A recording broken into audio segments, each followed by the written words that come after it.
Merci d'écouter Arabelle. Il est 15h. Merci d'écouter Arabelle. Vous êtes dans votre programme Arabelle Culture. J'ai l'honneur de recevoir Marcel Sel pour son roman Élise. Marcel Sel, quelle est et quelle devrait être la place de l'écrivain dans la société actuelle? Je vais vous dire pourquoi, Je vais vous expliquer pourquoi je vous pose cette question, parce que je reproche aux écrivains arabophones de vivre dans un château et d'écrire que pour l'élite, parce que le langage qu'ils utilisent dans leur roman n'est pas compréhensible ou n'arrive pas à tout le monde, à monsieur tout le monde. Ah, mais moi je suis convaincu que l'artiste en général, et alors probablement plus encore en littérature, doit être populaire, c'est-à-dire qu'il doit comprendre les relations. Les relations du monde de Monsieur Tout le Monde ou Madame Tout le Monde. Il doit être accroché aux réalités et parler le langage du peuple. Évidemment, on peut écrire des romans élitistes pour plaire à l'élite et faire des choses que l'élite a envie de lire. C'est un public comme un autre. Pardon. Et il y a évidemment des gens qui vont adorer lire ça. Ils sont pas forcément eux-mêmes partie de l'élite, mais je crois que l'écrivain doit apporter quelque chose. En fait, je suis trop libéral pour ça. Chacun fait ce qu'il veut, évidemment. Tout à fait. C'est bien qu'il y ait des écrivains de tout genre. Mais moi, personnellement, je pense qu'il faut apporter quelque chose. Je trouve qu'un livre doit porter une valeur, si pas un enseignement, peut-être. Est-ce que les livres sont là pour nous enseigner, pour nous donner des... Ça, c'est aussi une question que je me pose. Ou est-ce que les livres sont là juste pour être lus et pour... voilà. Moi, je pense qu'un livre qui n'apprend pas quelque chose, mais on peut enseigner plein de choses. On peut enseigner simplement qu'une amitié peut exister entre un renard et un loup, par exemple. Donc c'est pas forcément scolaire comme enseignement, mais je pense qu'un livre doit amener des valeurs, doit amener quelque chose de positif. Oui, ça, je crois que le roman. Le roman doit être une sorte de bateau avec un peu comme le bateau funéraire des pharaons, c'est-à-dire on met pas que le pharaon, on met aussi vivre dans un monde imaginaire. Est-ce que le livre idéal existe? Non, certainement pas. Non. Ah non. Alors, par exemple, donc pour les prix, moi, comme j'en ai eu beaucoup, qui n'est pas forcément des grands prix non plus, mais à un moment donné, dès le départ, moi j'ai toujours eu un problème avec les prix, alors c'était un peu compliqué quand on les reçoit. Parce que je considère qu'en littérature ou en art en général, il n'y a pas de meilleur. Et le premier prix que j'ai reçu, c'était le prix Saga du meilleur premier roman. Mais ça fait du bien d'avoir un prix. Ah oui, bien sûr, oui. Parce que surtout dans mon histoire que je raconte dans Rosa, où mon envie d'écrire a été contestée tout de suite par mon père, qui ne comprenait pas, en fait. C'était pas un mauvais homme, mais il ne comprenait pas. Et donc, je ne savais pas si je savais écrire. Et donc, effectivement, quand à un moment donné, on reçoit un prix, on dit, en plus, j'avais 57 ans, oui. J'ai mon père s'est trompé. Et quand on a vécu 40 ans ou 50 ans avec cette idée en tête, je suis pas sûr de savoir écrire, je sais pas ce que je vaux, etc. Et qu'on reçoit ça, c'est lumineux, c'est comme un soleil, c'est comme l'été qui commence. Mais il n'y a pas de meilleur en littérature. C'est-à-dire que deux livres. Un livre peut plaire plus à un jury, et d'ailleurs ça on l'a vu, parfois j'étais en lice contre d'autres livres qui ont gagné dans d'autres jurys. Puis il y a des livres qui parfois sont mal écrits, qui vont jamais gagner un prix, mais qui à lire sont merveilleux, parce qu'ils sont bruts, voilà. Et donc il n'y a pas de meilleur livre. Le prix, c'est juste une rencontre entre un jury et un lecteur, quoi. Je vais vous poser mes questions mignonnes. Ah. Quelle est votre devise? Ma devise, c'est celle qui est en grand sur mon blog, c'est « Je pense, donc je ne suis personne ». C'est joli. Quel est votre péché mignon? Ah, ça dépend des jours, en fait. Moi, c'est La gourmandise? Oui, c'est la cuisine. Oui, mais je dois préciser à nos auditeurs que Marcel Sel est un très bon cuisinier. Il faut le suivre d'après les photos. Oui, je n'ai pas encore goûté. D'après ma femme aussi, Zaoujati aussi. Zaoujati. Votre restaurant préféré, on va faire un peu de pub maintenant. Restaurant préféré? Oui.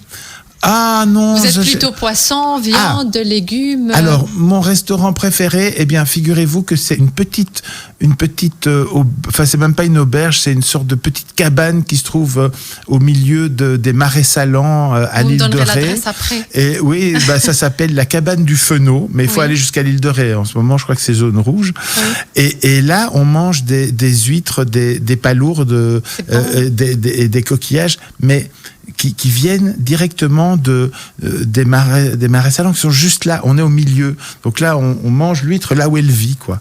Et c'est tout sympa, c'est populaire, voilà. Nous allons faire une petite pause. Envole-moi, Tal fit un pokora et on revient juste après Arabelle Culture.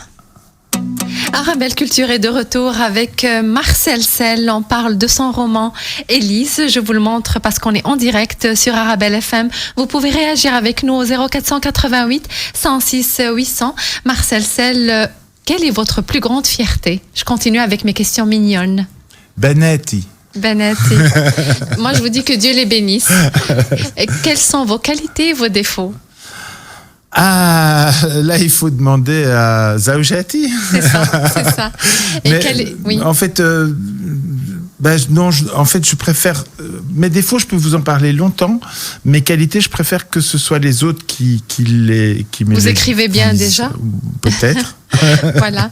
Quelle est votre actualité?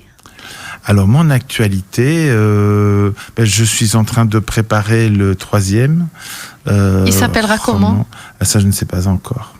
Ce sera le nom d'une femme aussi? Non, je pense pas. Non, d'accord. Cette fois-ci pas. Différent. Non, en fait, là, oui, ces deux-là, pour moi, les femmes étaient centrales dans ces deux livres-là. Dans le suivant, la femme joue un rôle très important, mais je ne sais pas si le livre portera son nom. Quelle est votre ambition aujourd'hui? Eh bien, mon ambition, c'est... quelle serait mon ambition? En fait, j'ai pas vraiment d'ambition, sinon de réussir la prochaine chose que je fais. Oui, bien sûr, continuer à écrire, écrire plus. Ce qui me plairait bien, ce serait de lancer un journal.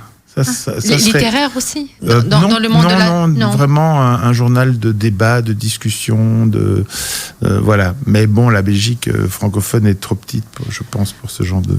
Vous avez dit que vous lisez peu de romans, 10 à 15 par an. Quel est le dernier roman que vous avez lu? Je ne sais plus. Bonne question. Je ne sais plus. Parce que là, depuis tout l'été... Non, j'ai commencé à travailler à mon nouveau roman au mois de juin. Pardon. Et quand je commence un nouveau roman, je lis plus rien d'autre. D'accord. Pour surtout ne pas être influencé. Et donc, je ne sais plus, je suis incapable de vous dire quel est le dernier livre que j'ai lu. Mais non, je ne sais plus. Est-ce que vous connaissez des écrivains arabophones? J'en connais pas personnellement. J'ai un jour fumé une cigarette à l'extérieur de la foire du livre avec Boualem Sansal. Bon, il y avait... j'ai beaucoup aimé Yasmina Khadra. Oui, bien sûr. Nous avons Amin Maalouf du Liban. Amin Maalouf aussi. Oui, j'ai lu il n'y a pas très longtemps. Je me demande si c'est pas le dernier que j'ai lu de lui. Alors, oui. Peut-être le dernier roman que j'ai lu, c'était une histoire assez ancienne. Mais non, je ne sais plus. C'était un écrivain bosniaque. Donc... Quel est le livre aujourd'hui que vous aimeriez offrir? Moi, je vais faire de la promo pour mon éditeur. D'accord. C'est Élise et Rosa. Bien sûr. Évidemment. Bien sûr. Pouvez-vous lire vos passages préférés d'Élise? Vous voulez que je vous passe le livre? Est-ce que vous avez des passages préférés d'Élise? Est-ce que j'ai un passage? Oui, j'ai un passage préféré. Mais oulala, il faut le temps que je le trouve. Le temps que vous le trouvez, finalement, Marcel Sel, la littérature sert à quoi? Le temps que vous cherchez? À communiquer. À communiquer. Ça sert à communiquer. Oui, Tout oui, simplement. absolument. Oui, non, c'était à communiquer. Je veux bien lire un truc un peu idiot. D'accord. Un truc un peu idiot. C'est bien pour un mercredi après-midi. Oui. C'est évidemment, c'est le nazisme, donc. Alors, c'était la première fois que j'accompagnais Élise et Elinor au piano en public, devant des nazis. Ça devait être fin 40. C'était l'hiver. Me souviens qu'il gelait bien dehors. Élise est rentrée frigorifiée de chez Courtemeil pour dire que je pouvais dormir au manoir. Une petite chambre, mais un vrai lit. Les deux fridolins qui nous servaient de public tentaient encore de nous faire croire qu'ils construisaient cette fumeuse usine chimique Ascania dans la forêt de Görlitz. Chimique, tu penses, et usine même. Fallait vraiment prendre des gens pour des cruches qui va installer une usine dans une forêt. Et Ascania, une marque d'instruments d'optique, drôle de choix pour une usine chimique. C'était absurde. Plus j'y pense, plus je me dis que ce prétexte a dû se décider sur un coin de table. Himmler, Mein Führer, il faut impérativement cacher ce nouveau quartier général à la population allemande. Hitler, répondant sans conviction tout en caressant sa chienne Blondie, « Ah, on n'a qu'à dire aux gens que c'est une usine chimique !» Göring, enthousiaste pour mieux passer pour un génie, « Je propose qu'on l'appelle Ascania, Mein Führer. » Hitler, qu'est-ce que c'est, Ascania? Göring, j'ai vu cette marque sur un cadran dans un de nos avions victorieux qui bombardent en ce moment même les immondes Anglais qui nous ont imposé l'odieux traité de Versailles, Mein Führer. Hitler, rêvant déjà de visiter Londres conquis et de pendre Churchill par les roustons, Archenia, Ascania, gut. C'était le secret le moins bien gardé de toute la guerre, comme si le Führer se fichait pas mal qu'on sache que c'était un de ses quartiers généraux et même le principal qu'on construisait là. Voilà, merci d'avoir accepté notre invitation. Je vous laisse le dernier mot, Marcel Sel. Eh bien, le dernier mot, c'est bonne journée à tous. Voilà, on parlait Élise et donc un livre qui mérite largement qu'on se plonge dans ces 450 pages. Il donne envie de découvrir Rosa, le premier roman de Marcel Sel. Je vous donne rendez-vous mercredi prochain. D'ici là, prenez soin de vous. Cette musique, maman, ça me rappelle ton couscous. Il est si bon, tu peux me le dire maintenant. Allez, c'est quoi ton secret? Ah, ça, le secret de mon couscous, c'est celui de ta grand-mère, Zakia. كنتم في الاستماع إلى معك على الموت حسين الديك. أنتم في Arabelle Culture. Bonjour Marcel Sel, merci d'avoir accepté notre invitation. Merci, salam alaikum. Alaykoum salam. Vous êtes bruxellois. Marcel Sel, vous êtes écrivain, chroniqueur et scénariste. Rosa, votre premier roman a suscité un enthousiasme extraordinaire auprès des lecteurs, des libraires et de la critique.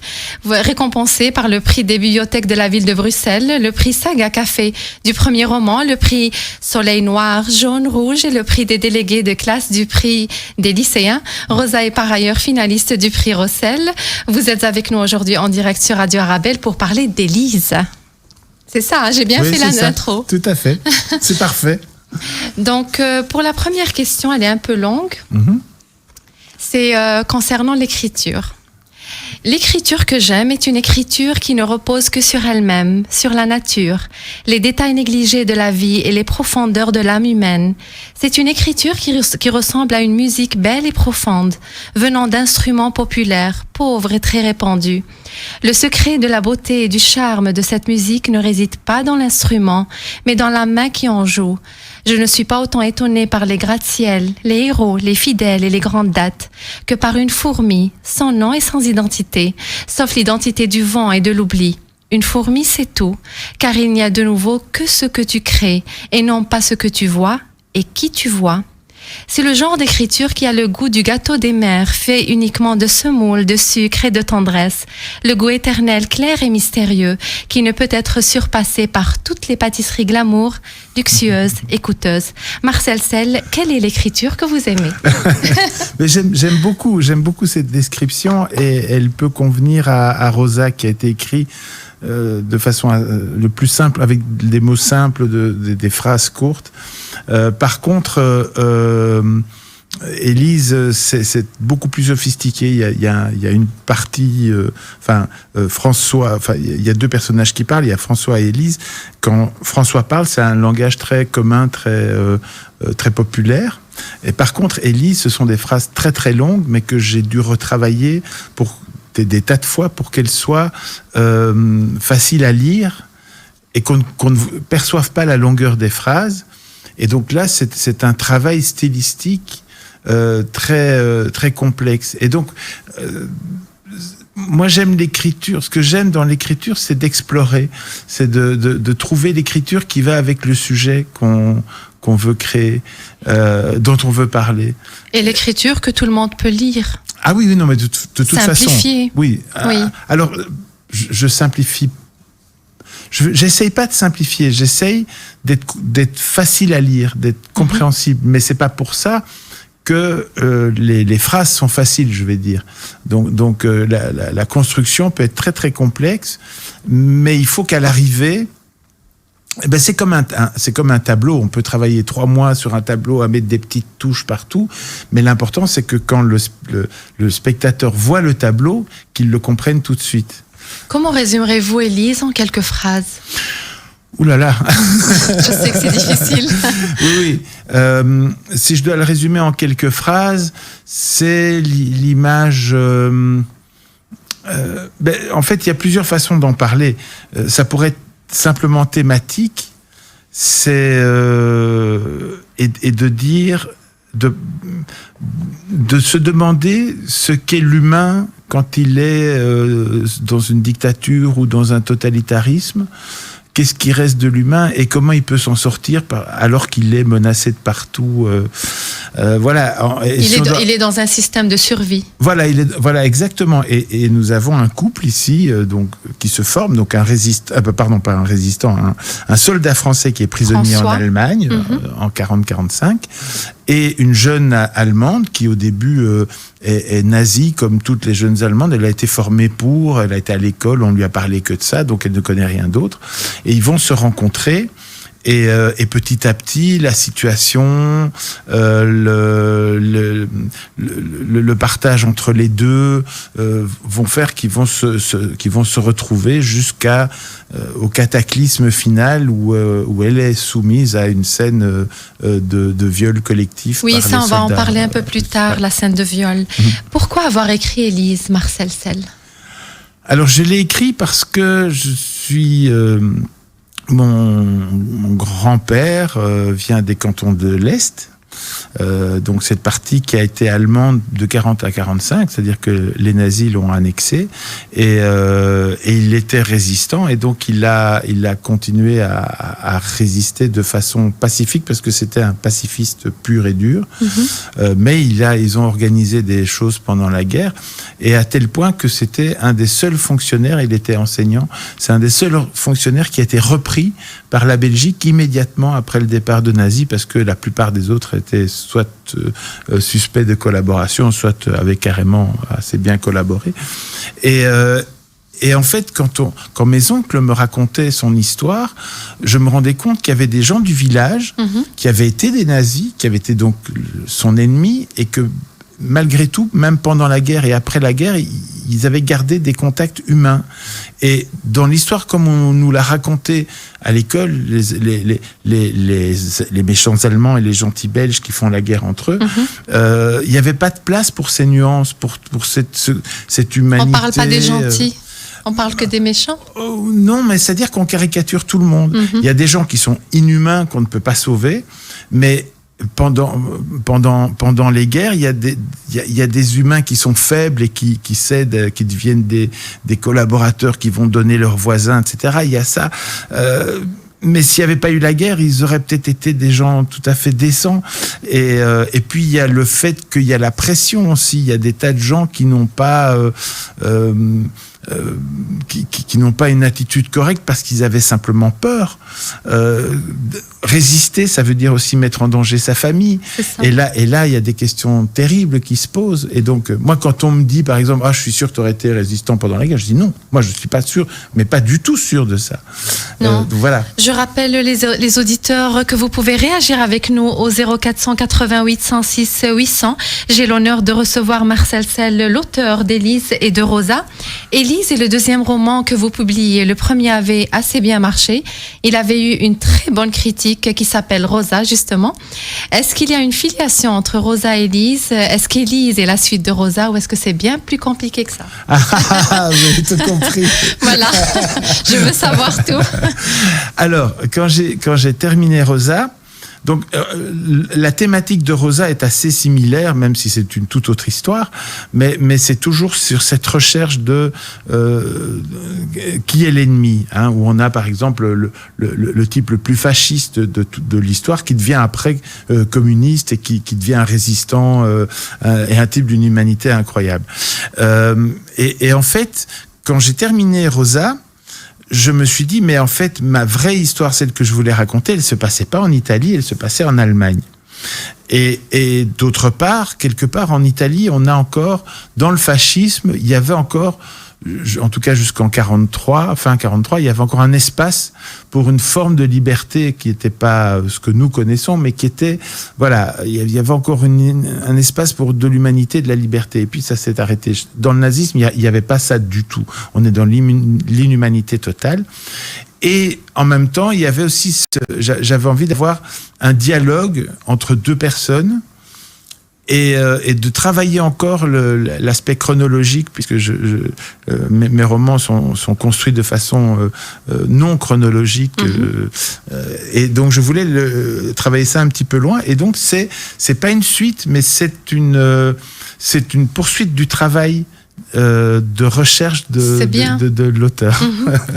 Dans Rosa, votre premier roman, qu'Élise, le second, s'appuie sur des personnages féminins forts. L'un comme l'autre mettent par ailleurs à nu les totalitarismes de la première moitié du XXe siècle. Pourquoi ces choix? Donc, voilà, oui. Le premier, j'ai répondu, c'est par rapport à mon grand-père et la tradition familiale. Oui. Donc, moi, j'ai baigné dedans. Pour nous, c'était c'était le fascisme, le racisme, le totalitarisme. Voilà, tout ça doit être combattu, mais en même temps, j'ai aussi appris les nuances de ce combat. Jusqu'où on combat, quand est-ce qu'on commence à ne plus vraiment combattre et à jouer contre son propre camp. Est-ce que c'est un roman pour tous les âges, Marcel Sel? Je crois que Rosa, c'est à partir de on va dire peut-être 12 ans, 13 ans, quoi qu'il y a une scène assez violente, c'est ça. mettons 14. Oui, je sais. Élise, c'est plus 18 parce que les scènes de viol sont peut-être compliquées à lire, même si je les atténue, mais on peut pas tout à fait atténuer quelque chose d'aussi dramatique. J'ai 1 minute pour lancer la pause et je dois parler de Rudy. Un jeune personnage d'Élise, la tête remplie des obsessions de la Hitler-Jugend. Il vient à écorner ses relations mère-fils en raison de son dogmatisme nazi. Jusqu'à quel point les cellules familiales peuvent-elles être contaminées par les idéologies totalisantes? Au-delà de cet exemple, comment le traduisez-vous dans vos 2 romans? Parce que ça, c'est important à dire. Alors, dans Rosa, en fait, on a l'éducation des enfants dans l'Italie fasciste, qui est où on les forme à devenir de bons fascistes. Mais ce qu'il n'y a pas, en tout cas, moi, je ne l'ai pas vu passer, c'est cette incitation des enfants à dénoncer leurs propres parents. Et je suppose, là je suis pas expert, mais je suppose parce que en Italie la famille est une valeur tellement importante. Dénoncer son père ou sa mère, je pense que l'Italien ne peut pas faire ça culturellement. Et ce qui m'a moi le plus choqué, c'est quand j'ai relu tout ce qui concerne les jeunesses hitlériennes, c'est de voir à quel point on manipule les enfants pour en faire des nazis tellement absolus que la moindre erreur de leurs parents est rapportée à leur chef. Et il y a des parents qui ont été déportés, qui ont été exécutés. Et après, on a cet enfant qui a peut-être 12 ans ou 9 ans quand il a dénoncé ses parents, qui se retrouve à l'âge adulte et qui, alors soit il continue dans la logique nazie, il y a des gens qui ont, enfin maintenant ils sont trop vieux, mais il y a des gens qui ont encore 10-15 ans étaient restés dedans, ou alors, eh bien, il devient un être humain normal, mais là, quelle horreur pour lui ce poids de culpabilité, quoi. Vous parlez tellement bien, Marcel Sel. On doit on doit faire une petite pause. Ne changez rien, on parle d'Élise avec Marcel Sel. Restez avec nous, Arabelle Culture. Excuse-moi, je peux voir ton ticket de caisse? Mon Dieu, mais tu payes. Bon après-midi à tous. Vous êtes sur Arabelle le 106.8. Aujourd'hui, c'est un jour exceptionnel puisqu'on est avec l'auteur d'Élise, Marcel Sel. Marcel Sel, rebonjour et merci d'avoir accepté notre invitation. Avec plaisir. Le philologue Victor Klempler a longtemps étudié le langage nazi. Vous êtes-vous inspiré de ses travaux pour les dialogues d'Élise? Non, pas du tout. Enfin, je connais ses travaux, mais je m'en suis pas inspiré. J'ai été plutôt chercher dans des dialogues que j'ai trouvé un peu... Enfin, inspiré, c'est beaucoup dire, mais j'ai regardé pas mal de films d'époque. J'ai essayé de lire des textes très banals, des feuilletons d'ailleurs qui paraissaient dans les journaux allemands et puis ensuite de nazis, des petites histoires toutes banales d'amour entre un homme et une femme qui paraissaient en feuilleton dans les journaux, et c'est plus par là que j'ai essayé de retrouver un peu l'ambiance de l'époque au niveau du discours. C'est ce qui m'amène à vous poser dans quelle mesure ces dialogues ont-ils été pensés pour incarner l'idéologie nationale socialiste et ses thèmes simplificateurs? Ah oui, alors mais ça dépend. En fait, j'essaie de me mettre dans la peau des personnages. Comment vous faites ça? Vous avez une routine comme ça pour écrire, ou vous êtes allé en Allemagne, vous êtes allé dans des endroits précis pour écrire le roman? Non, j'ai mis de la musique. C'est vrai, quelle musique? Notamment les chansons dont je parle dans le roman. Oui. Et j'avais toute une liste de musiques qui sont les musiques qu'il joue au piano, notamment. Oui. Et donc j'avais ce rythme dans la tête au moment d'écrire. Je n'ai jamais écrit sans avoir cette musique. Vous avez un rituel précis? Et non, pas forcément, mais là, je me suis donné, j'ai choisi ce rituel en me disant, ça va m'aider à garder toujours le même rythme. Mm-hmm. Et pour les parties où Élise parle, j'ai d'autres musiques, et pour les parties où François parle, j'ai plutôt des chansons. Donc dans les uns, c'est plutôt des orchestrales. Et puis j'avais aussi fait des listes avec moments tristes pour écrire des moments tristes. Mais ce qui est surtout important, ce qui était le plus compliqué pour moi, c'était d'écrire en tant que femme. C'est-à-dire que je rentrais dans le personnage d'une femme pour écrire des choses extrêmement intimes. Qu'est-ce que vous avez ressenti? Faut me dire. Je me suis senti plus intelligent. Merci. Je me suis senti très jolie. Oui.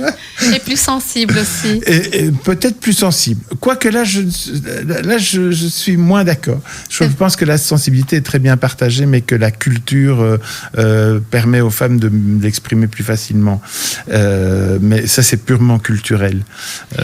Comment éviter de déshumaniser les nazis dans un roman tel qu'Élise, qui prend pour objet certains de leurs crimes les plus abominables?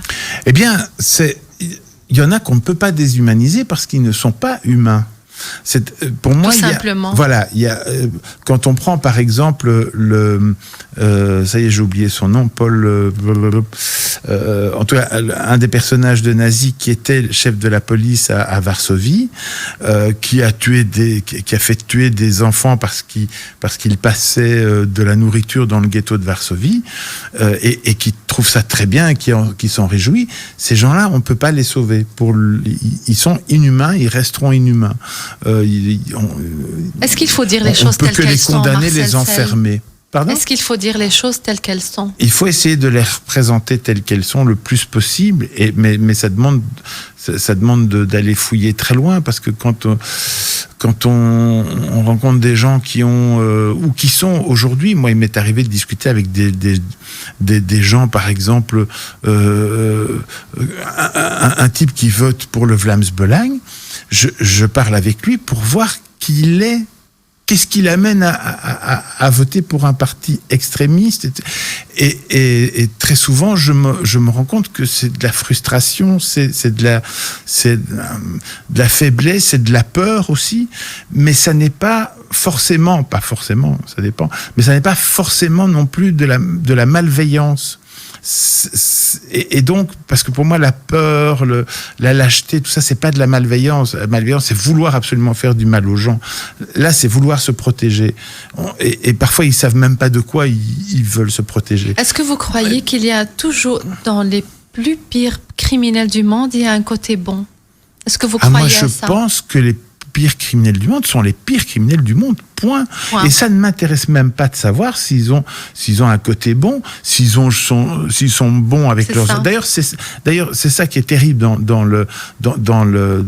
chez les grands criminels, c'est qu'ils peuvent être adorables avec leurs enfants, comme Hitler, adorable avec son chien. Ça fait peur. Mais c'est encore pire, parce que c'est comme si ils pouvaient se dédouaner de toute l'horreur qu'ils ont produite. Et c'est pas possible. C'est ça. Voilà. Donc on peut même pas en tenir compte. Je trouve même épouvantable qu'un type comme Hitler ou ces gens de la Gestapo qui étaient des jusqu'au boutistes, je trouve même épouvantable qu'ils aient pu être gentils avec leurs chiens. J'ai envie de les baffer pour avoir osé être gentil avec un chien. Je regarde les réactions de votre visage. La première scène du roman est insoutenable, Marcel Sel. Une scène de viol collective c'est assez horrible ce que vous décrivez. Pourquoi avoir voulu décrire la scène du viol? Pour moi, c'était très difficile à lire. Mais je comprends. Pas pour moi seulement. Oui, je comprends tout à fait. Je l'ai mise dès le début. Ça a été une grosse discussion avec mon éditeur. Je l'ai mise dès le début parce que j'estimais qu'il fallait que si le lecteur ou la lectrice n'arrivait pas à passer ce stade, je ne pouvais pas tout à coup, au milieu du livre, arriver avec ça et le prendre par surprise. Je trouve qu'un lecteur lit les premières pages. Par exemple, si un lecteur va dans une librairie, il va ouvrir, il va lire la première page. Il faut qu'il puisse très vite se rendre compte, oula, ça va pas être pour moi. Hélas, pour les critiques littéraires, ils sont obligés de lire ça. Il n'y a pas d'interdit? Mais en fait, si. Est-ce qu'il y a est-ce que vous croyez qu'il faut mettre des interdits pour l'écrivain? Des interdits, quoi, se mettre soi des interdits? Qu'il y a des tabous, qu'il y a des scènes qu'on peut pas décrire? Non, je pense pas. Je crois justement qu'on n'a pas le droit. Est-ce qu'un enfant de 12 ans peut lire la scène de viol? Voilà. Parce que vous m'avez dit que c'est à partir de 12 ans qu'on peut lire. Non, je parlais de Rosa, moi. De Rosa. Et Lise, c'est à partir de quel âge, selon vous? Moi, je dirais, 18 ans. Ça dépend vraiment. Ça dépend. Je connais des jeunes de 16 ans qui peuvent sans problème le lire. Je connais des personnes de 50 ans qui peuvent pas le lire. C'est donc ça dépend de la sensibilité de la personne. Exactement. Oui. Mais ce que je trouve très très important, c'est que je crois qu'il faut parler parce que là on parle du viol de guerre, on parle de la façon dont on utilise les femmes pour des raisons stratégiques. Il n'y a pas de limite. Il y a pas de limite. Mais je crois il faut en parler et on ne peut pas en parler en n'allant pas en n'étant pas un peu brutal quand même. J'essaye d'être le moins possible, j'essaye de mélanger ça avec des images de rêve, des moments qui sont beaux pour permettre de reprendre son souffle, mais je n'avais pas le droit d'en parler de façon mièvre ou sympathique. Il faut montrer les choses, il faut dire que les choses sont abominables. Et après, le livre se finit pas si mal non plus, mais voilà. Et la même chose avec Gérard Gastinel, le garçon qui perd ses jambes. Je ne supporte plus l'idée de raconter la guerre comme on l'a fait dans le temps, en faisant Pampan, il est mort, il est mort. Voilà, c'est pas ça la guerre. La guerre, c'est des sentiments, c'est des sensations, c'est des choses épouvantables qui se passent, c'est la peur. Et ça, il faut le dire, il faut en parler. Et c'est effectivement, c'est un moment difficile, mais après. On a une libération aussi une catharsis, comme on dit en philosophie, c'est-à-dire qu'on libère ses affects parce qu'on a fait cet itinéraire et qu'on est arrivé à oui, mais il y a quand même un après qui est intéressant. Est-ce que vous avez eu des réactions de lecteurs par rapport à cette scène justement? Alors j'ai eu les deux. De la part des femmes surtout. Alors voilà, en général, c'est assez étonnant. En général, j'ai moins eu de réactions choquées de la part de femmes que d'hommes. Ah, d'accord. Mais bien sûr, j'en ai eu, et c'est vraiment une question très très personnelle. Et là justement, je pensais à quelqu'un qui avait 16 ans et qui m'a dit, qui avait lu l'avant-projet et qui m'a dit c'est très dur mais c'est très beau.